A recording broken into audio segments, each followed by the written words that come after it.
Hey everyone, welcome to episode 22 of Food Culture Curious. On this episode, we have the amazing Melody Chang. She's a registered dietitian originally from Taiwan, and she talks to us all about her Taiwanese and Chinese food culture. Get ready to hear about different regional cuisines in Taiwan, night markets, boba tea, yin versus yang, and other cultural health beliefs. She also shares with us how she works to make the kidney diet culturally inclusive for the Chinese and Taiwanese population. This was a really fun episode to record. I hope you guys enjoy.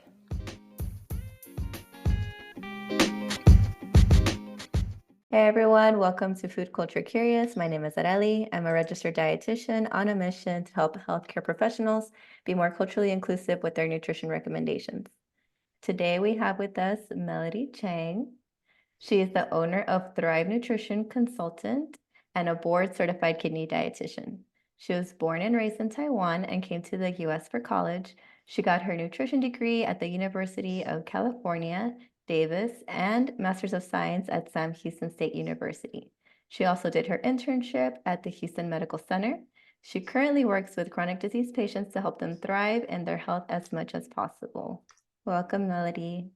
Hi, Aurelie. Thank you for having me today. I'm excited to share my cultural food, Taiwanese food.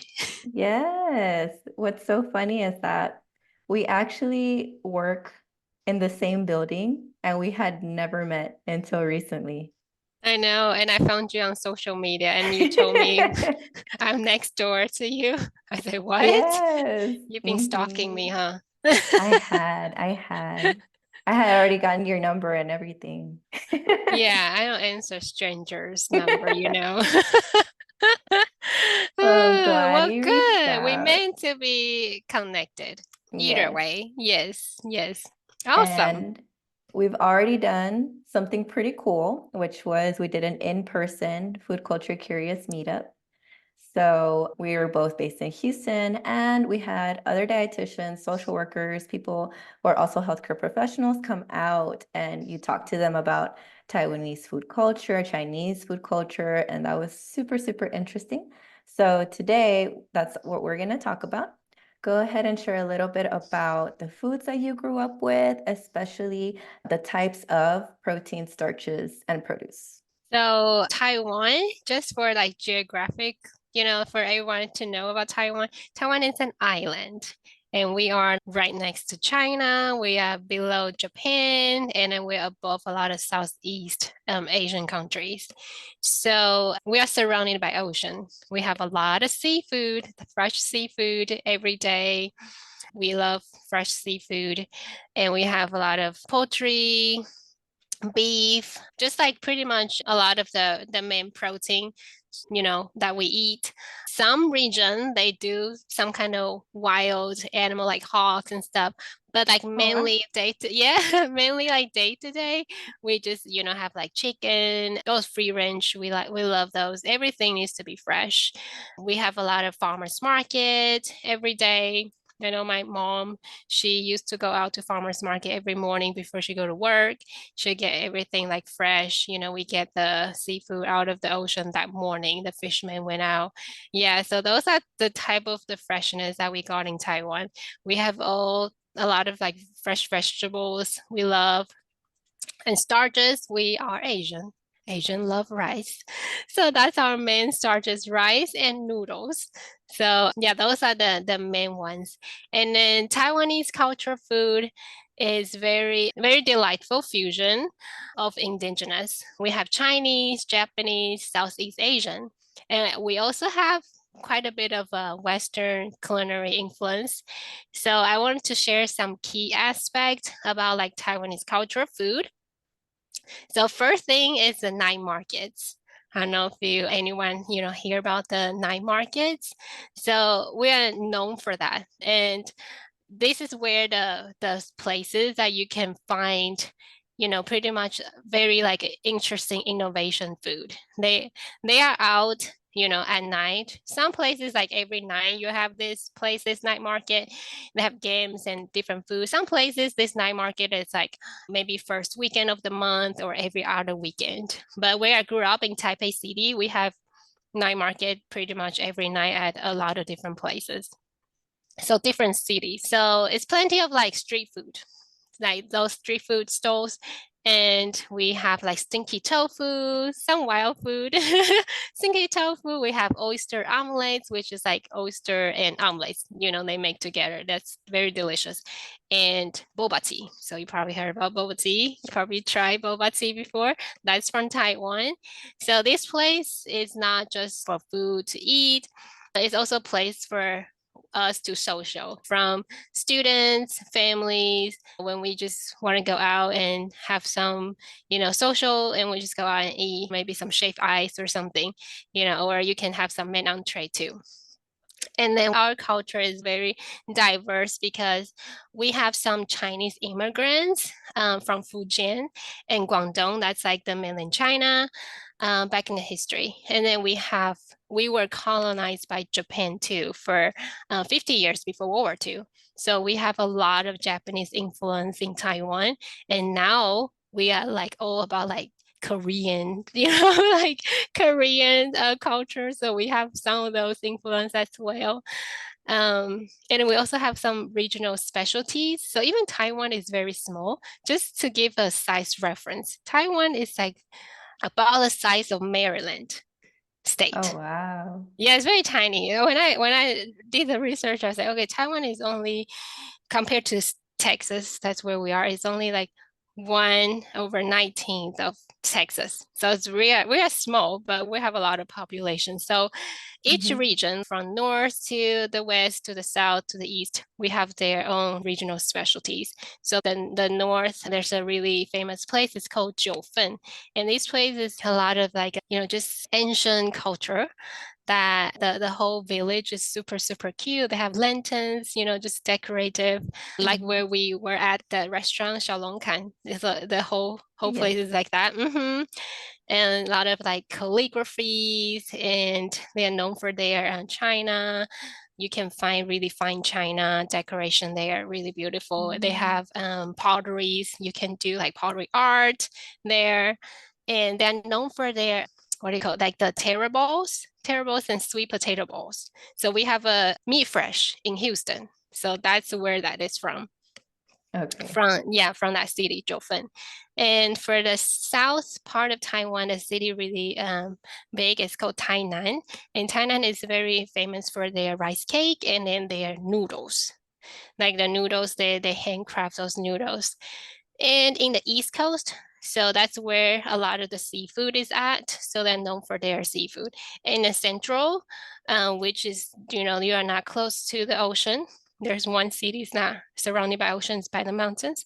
And we have this braised pork rice. We call it rural fan, which is really, really rich. They have the pork belly combination and slowly braised in the slow cooker. We don't use slow cooker, we use a big pot. But the process is like slow cooker. It's really long time cooking and has all the flavor together. So that's over the rice. So that's really famous too. And then our tea culture is really big in Taiwan too. We love our tea. One of our famous tea is called oolong tea. Mhm. Oolong. Yes, yes. So I pretty much drink that every night before I go to bed. It's my Zen moment that I need. So I really love that. We have a tea culture too. And yeah, so Taiwan, last but not least, we have innovative cuisine. They are so creative. A lot of the street food, it's like they like to stand out. So they each have their own creativity. They have like new things come out. It's like weekly. It's like you can look at this night market, it's like a new shop. And it's like, oh, they have these new things they create. It's just so creative, those cooks. Yeah. So those are the things, like the Taiwanese culture is very rich, diverse, and full of flavor because we like new things. We don't like to have boring food. So it's Yeah. like our island's personality, where islands complex with the history and culture heritage. Yes. Awesome. Thank you for giving us Yes. such a detailed picture, especially of the different regional foods. Yeah, Um, yeah. Tell me a little bit about in your household, growing up. I know you mentioned the broad, protein, starches, produce. What specific spices, cooking oils, how did you prepare your foods? Can you talk a little bit about that? Yeah, so how I could prepare my food, I learned it from my mom and grandparents. So the biggest thing with our cooking is we don't use a cookbook. Or we don't use a recipe. Yeah. Like what a lot of the, I guess, like the Western culture use, they have a recipe book or a cookbook. Like you follow each steps. It has to be 1 teaspoon, 1 tablespoon of this. No, we use our eyeball. We use our tongue. That's our measuring. So that's how I learned how to cook. You just eyeball it. You just taste it while you cook. So the main seasoning and spices that we have, like soy sauce. Soy Mhm. sauce we use a lot. It's like a staple, for Taiwanese cuisine, and it's we can use it, in soup, stir fry, marinated, or dipping sauce. We use that, and we use sesame oil a lot. Because that nutty flavor, and it brings more like aromatic fragrancy. So we Mhm. use that a lot, in the noodles or stir fry or even in salad. If you just want a little kick, we use that sesame oil. And we have another thing, it's called spice powder. So this basically it blends 5 different spices together. So think about what like chili or taco seasoning, they blends, different Mhm. seasoning together. Yeah. So the 5 spice it literally blends like 5 different spices. So what it contains star anise, cloves, cinnamon, Sichuan peppercorn, and fennel seeds. So these are the 5 spices. And we like to use that in meat, poultry, braised dish a lot, like braised dish.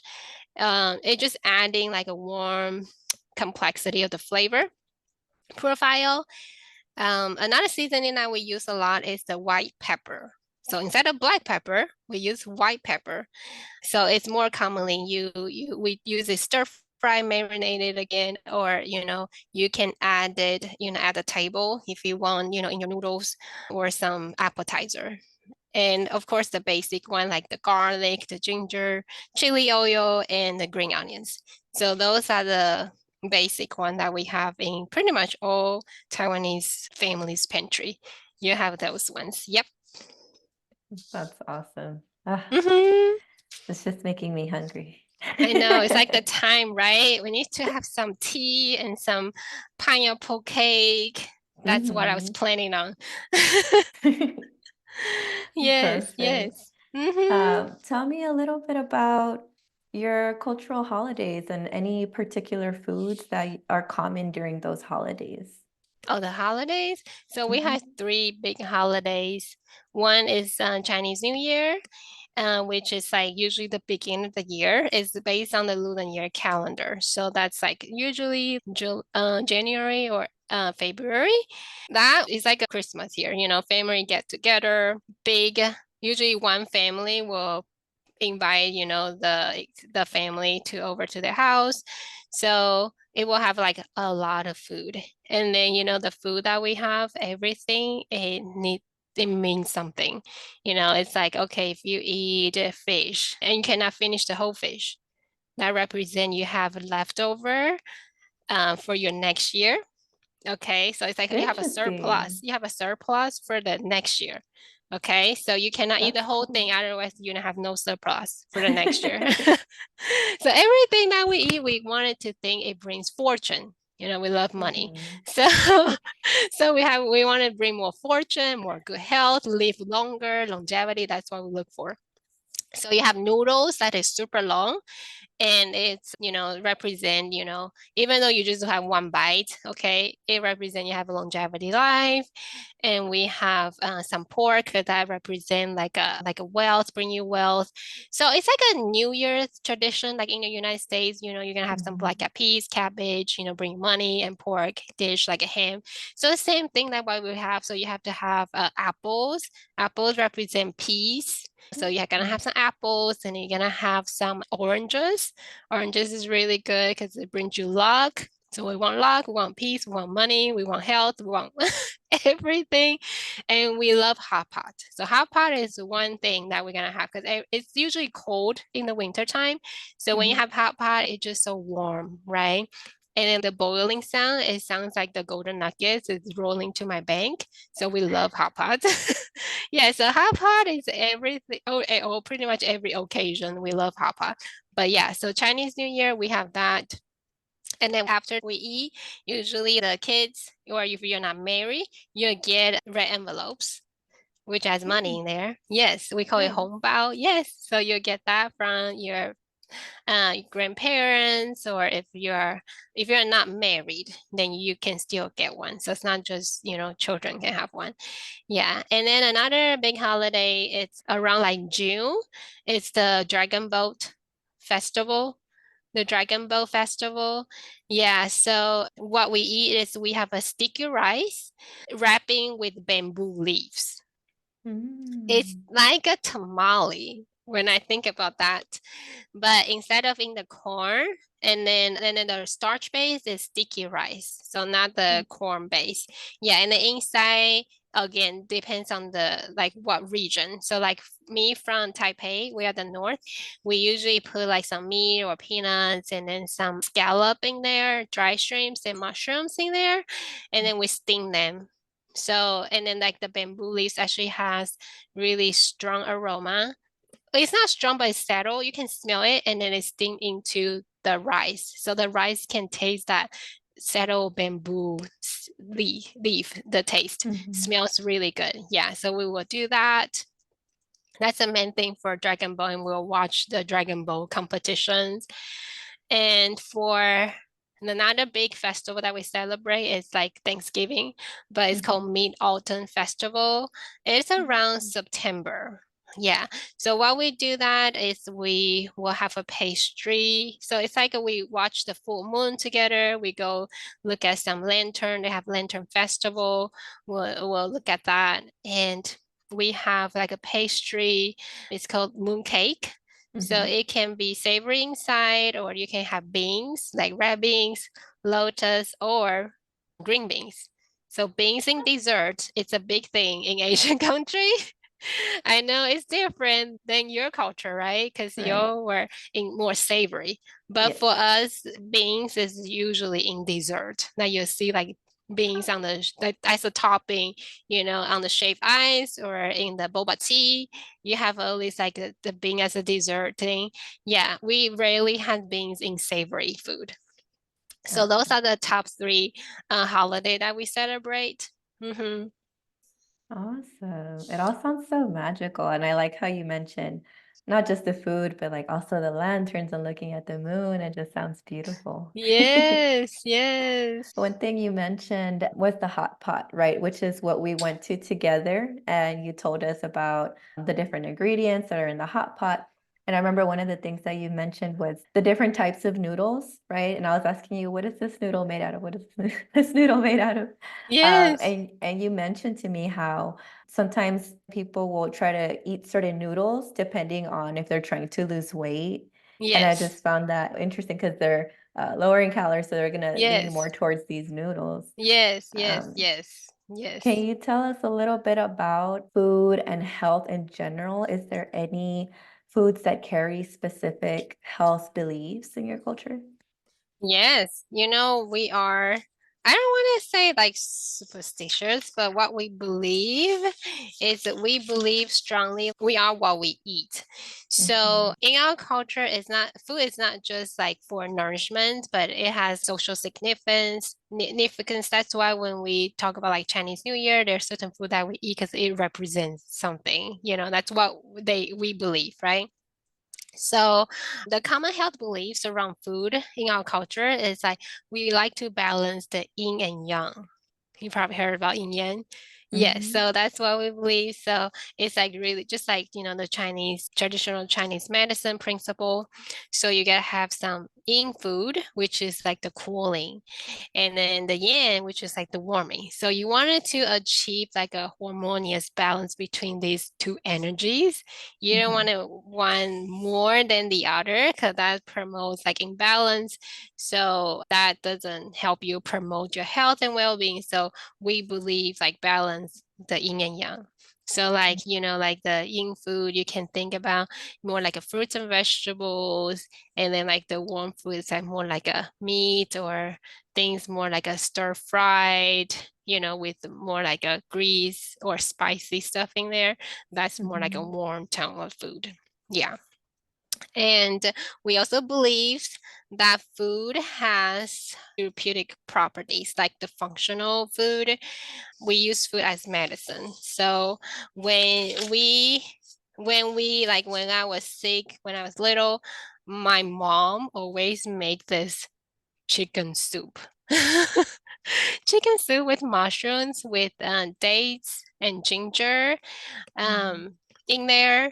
So it just like for like boost your immune system. But every time when I'm sick, that's here you go, the chicken soup. It's like cooking for hours for chicken soup. Or ginger, we use it for if you have some digestive problems, you can also help to relieve like nausea. So that's what we believe. Or if someone is pregnant, they feel like morning sick, they will eat like a sour plum, to Mhm. help, the like the sickness and stuff. So yeah, we believe, the food can help us prevent or even like treat some health problems. Yeah. Mhm. And Taiwan, we have seasonal food, but we are like in the tropical islands, so pretty much all of the fruits and vegetables, we have abundant of them.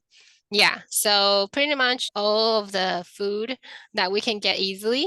Yeah, but we still believe you should eat things in season so you can get the best nutrition out of it. And also how we prepare the food. We also believe if you steam or boil or stir fry, those are the better way to preserve the nutrition of the food, and then also the flavor. So we don't like things Mhm. deep fried because it just like it's warm and increase inflammation. And also like seafood, we don't never understand why there's like deep fried seafood. It's something like my parents be like, okay, can you guys steam them? Because they believe like fresh seafood out of the ocean, you should steam them so you can taste the freshness and then like the sweetness of the protein. You should not, or eat it raw like sushi. Eat it raw. That's like the best way to have the like the original flavor of it. You should not deep fry. First, it's like yen, so inflammation. They wouldn't like that. And it deep fries like it just ruined the whole thing. That's what we believe. So they will not like deep fried shrimps or fried fish or something like that. Yeah. And we also believe it's close to the yin yang. So like the food energetics. So we like things look like presentable and also like the flavor, like color and texture. All like my mom, when she cooks, it's not just about you have a piece of protein or like a serving of vegetables. She's always about like color coordination. The whole thing needs to look beautiful, like well presented. You have red, you have purple, you have green. You not the whole table. You cannot see like everything yellow or brown. It has to Mhm. have like a rainbow, like everything and the texture, like vegetable need to stay crunchy. Some Mhm. might be a little softer, but if it's a vegetable and it stay crunchy, it's crunchy, not like soft or mushy or a lot of the southern thing that is very interesting that for us to learn. Yeah, when I moved to Texas, so I said, okay, All that's our interesting. vegetables are soft. Yeah, yeah. Deep fry everything, vegetable soft. And my parents like, oh, this is like for old people food. And I say, yeah, yeah, it is. And it actually is super easy. You don't have to even chew it. You just swallow it. So it's so easy, but it's interesting. Yeah. And then we have a thing called bitter melons. I don't know if you tried it before. It's a melon. It looks very, very interesting. It's not it's like a size of squash, but it's very wrinkle. Okay. And then bitter melon, it's so bitter. So we believe the more you eat, you can detox your body. So Mm. so they will believe that. And then they actually there's some science behind it. They help to reduce the blood sugar. So pretty much like every Asian that you met, you tell if they have diabetes, they'll tell you, hey, I eat bitter melon, like a heck like a lot of them because you know we we saw the science and then they say, okay, it helps to regulate your blood sugar. So that's why they eat like a lot of them, even though they taste so bitter. It's acquired taste. Yeah. Perfect, Melody. Well, thank you so much for sharing about your cultural foods and the holidays and everything. And I especially enjoyed talking about the health belief aspects. I always find that super interesting. And then to add on to health, what specific challenges do you feel that the Taiwanese population faces in their nutrition care? I think we are just like pretty much like everyone else in the global. We are also facing more and more like overweight and obesity. Mhm. And especially, among the children and adolescents, because some of our food, we are also very like westernized, and we are also get to introduce a lot of like processed food as well. So and also like the sedentary lifestyle. So those are the things that associate, with like a lot of chronic disease, so such as like diabetes. We have quite a bit of a diabetes and cardiovascular disease and certain cancers too. So it's a global, health concern that we have for Taiwan and also like the, Taiwanese people here. Sometimes I do get patients, they have kidney disease, but yeah, they have high blood pressure, even though they look like, really good weight, but they have diabetes and high blood pressure. Yeah. So part of it is also like our genetic. We are more prone to have like diabetes and high blood pressure. Yeah, but a lot of those lifestyle we adopt to the the global lifestyle, right? It just like the food is like less nutrient dense, more sedentary lifestyle. We don't go out to exercise or just yeah. So those are the things. Oh, another thing is like the sodium intake as well, like the Mhm. sodium intake, it's pretty high, in the Taiwanese food as well, because the seasoning, including the seasoning that we use, like soy sauce, for example, they like a lot of braised pork. Those are the health concern, we are facing, as Taiwanese. Yeah. Yes.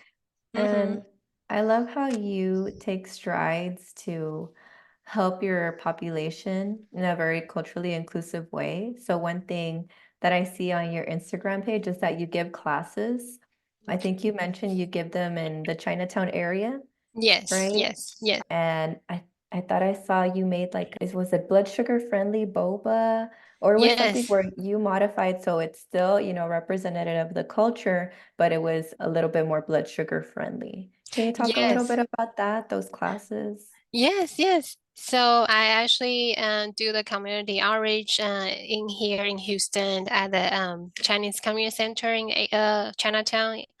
And in that class, because usually I have a class towards the different health condition that we have talked about kidney disease, high blood pressure, how to take care of your heart, for like healthy aging or how to prevent like Alzheimer from, eating certain food or like depression, things like Mm, that. So that one that we talk about is the sugar because like one of our famous dessert or drinks, it's a boba tea. mhm, So that's originated in Taiwan. So Taiwan is like it's the central part of Taiwan, Taichung. So they invented in the 80s. And now it's global. And I just recently heard like Starbucks is start adding bobas in their What? drink. Yes. So I was like, okay, cool. Well done, Taiwan. But yeah, so what I made is because like boba tea, the drinks, if you know how to make it, it has like a ridiculous amount of sugar in there. So it has like 36 to 60 grams of added sugar in the boba tea. So what Mhm. I did for the healthier version is I use like mocha tea. Mhm. So mocha latte. So it's like a green tea. And what I did is instead of using like, 36 to 60 grams of, cane sugar.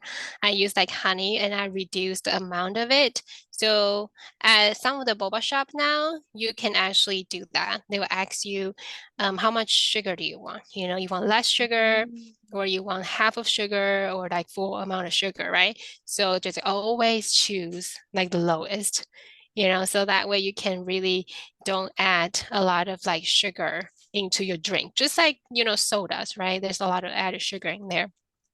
And then another version I made, it was actually made from peach, like frozen peach. So I just Mhm. basically blend the frozen peach. So it's like a peach slush, and that has the natural sweetness from the fruit. And then I just add boba in there, so that way you don't have to add any additional added sugar in there. But Mhm. the sugar is naturally from the fruit.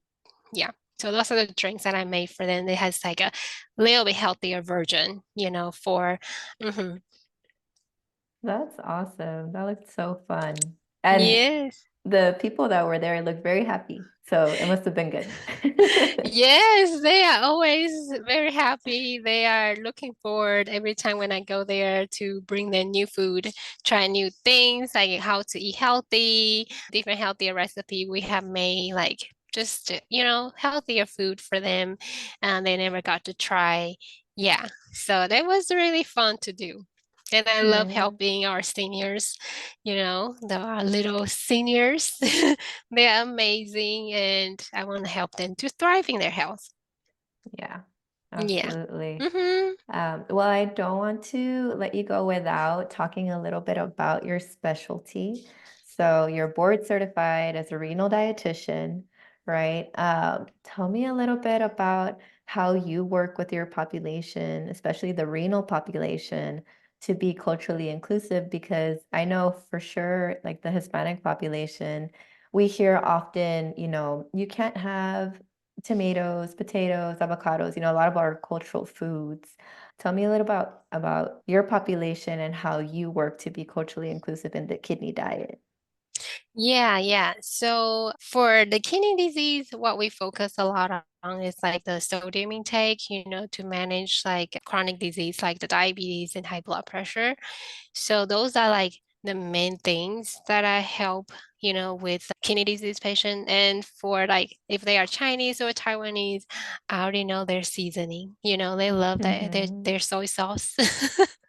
Using in dipping or using in braise, and then we love rice, it's like we can take rice out of it's like we don't know what to eat if you try to take rice out of us, right? Mhm. And Okay. so those are things we have to talk about like portion. And I need to find like tell them about the portion, because some people they eat rice for breakfast, literally. So it's not if they don't eat rice for breakfast, they don't think they're eating breakfast. They cannot just have like a sandwich or Mm. something, or cereal. We don't eat cereal. So it's like they have to eat rice. So you have to tell them about portion, okay? Or maybe like brown rice. So that's a big thing because from white rice to brown rice, in our old society, it's like if you are poor people, you eat brown rice. Yeah, Mm. so like rich people or like better established family, they'll eat white rice.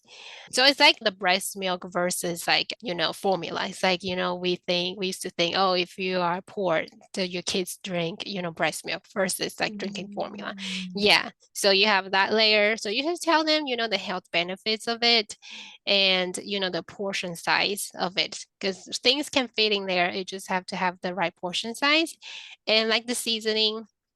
I found out this thing is I'm not trying to advertise for this product, but it's called the coconut aminos, and they are really similar to like soy sauce. Huh. So you have a low sodium soy sauce option, but these coconut aminos It's pretty much like at every grocery store.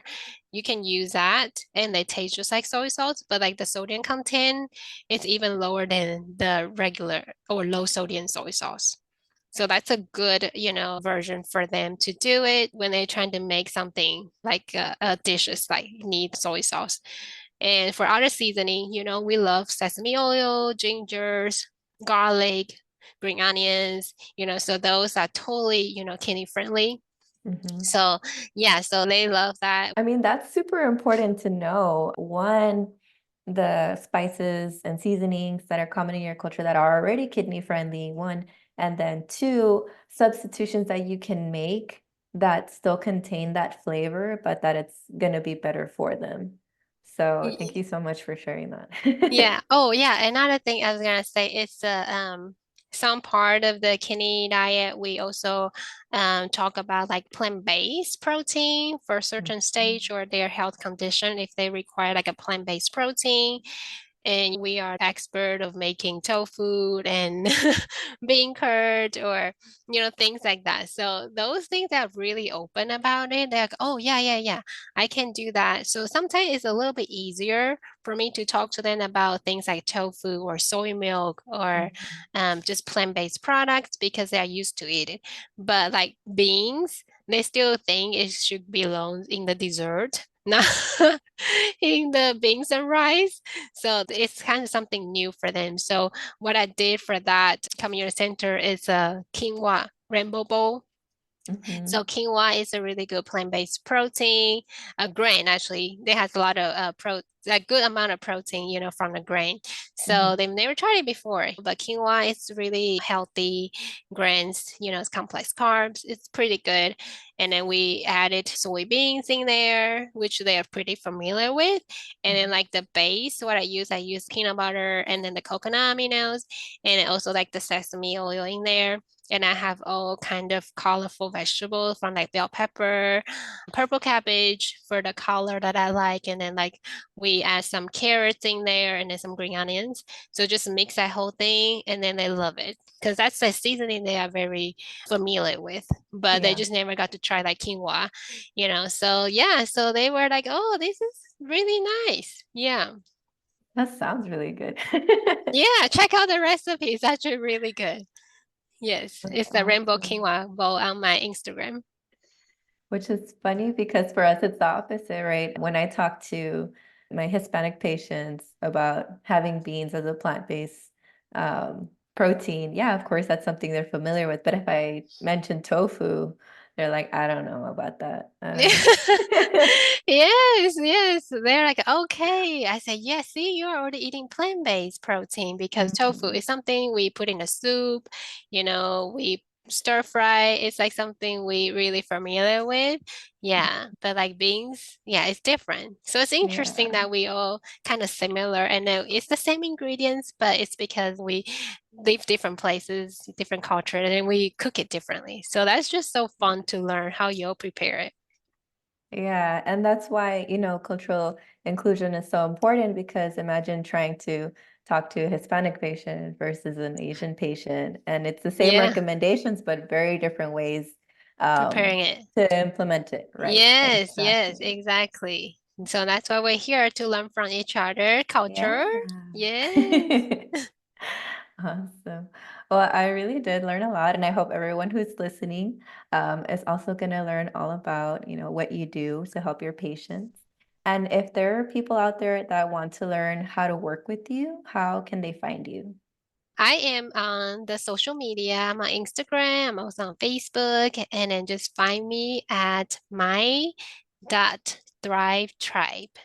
So you can find all the good recipes or some thriving health tips. Yeah. So my goal is to help, everyone to thrive in their health. Perfect. Well, thank you so much for being on. Everyone who's listening, go follow Melody, and we'll catch y'all next time. Bye. Thank you, Rayleigh. Thank you. If you are interested in supporting this podcast, you can buy me a coffee at buymeacoffee.com/food culture curious. Or as always, you can support by sharing, following, or rating this podcast. Every click from y'all means the world to me.